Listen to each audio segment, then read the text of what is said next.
मेहड़ में सिंधियाना news network की reporter रज़ाली Soomro मुजिब सिंध तरक्की पसंद पार्टी के चेयरमैन डॉक्टर कादिर मक्सी गुलजार सुमरो होत खान गाडही हैदर शाहानी कादिर चन्ना जान मोहम्मद जुणे जो बेन घंटा घर चौक ते अवामी जलसे के खिताब कंदे चयो त इथे 80 लख एकड़ चूलिस्तान ऐं थर जेको पंजाब जो थर आ उते जमीनूं आबाद थींदियूं जे उहे जमीनूं आबाद थींदियूं त सिंध जेको आहे सो वीरान थी वेंदी ऐं 10-15 ॾींहं महीनों पानी बंद थियो त ई सिंध मौत जी वादी बणिजी वेंदी।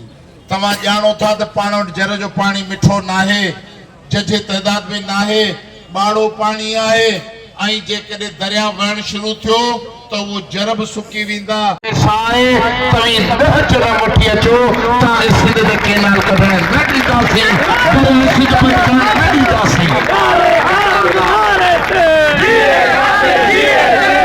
छा था चओ? तव्हांजो वाइदो आहे डॉक्टर कादिर मक्सी सां केनालनि जे ख़िलाफ़ लड़ाई जो कंहिंजो वाइदो आहे?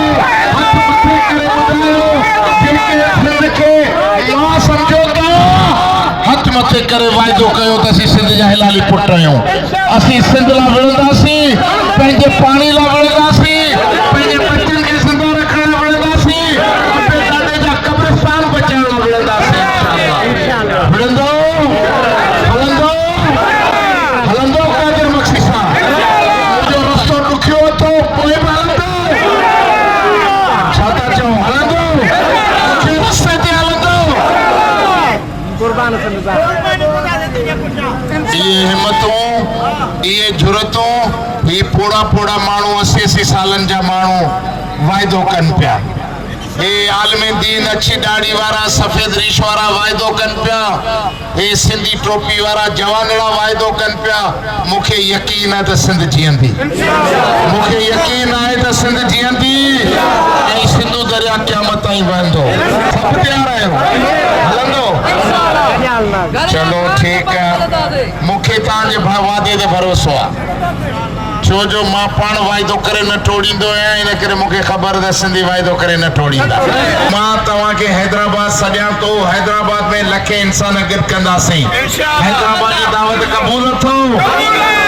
क़बूल अथो? क़बूल अथो? पोइ कहिड़ी तारीख़ हैदराबाद? 24 तारीख़। कहिड़ी तारीख़?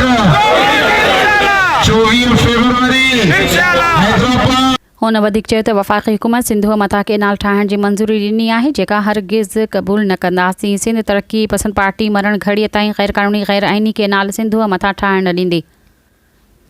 सिंध अमड़ मथां ज़ुल्म ऐं जबर ख़ातिर एहतिजाज करे रहिया आहियूं। पीपल्स पार्टी जा अॻवान कूड़ा आहिनि जेके चवनि था त केनाल ठाहिण न ॾींदासीं। हुन चयो त जल्दी APC जो इजलास घुराए लखे माण्हुनि सां गॾु जिते केनाल ठहनि था उते वञी भरपूर एहतिजाज कराए सिंध दरिया ते जेके ग़ैर क़ानूनी केनाल तामीर थी रहिया आहिनि उन जो बंदि कराईंदासीं।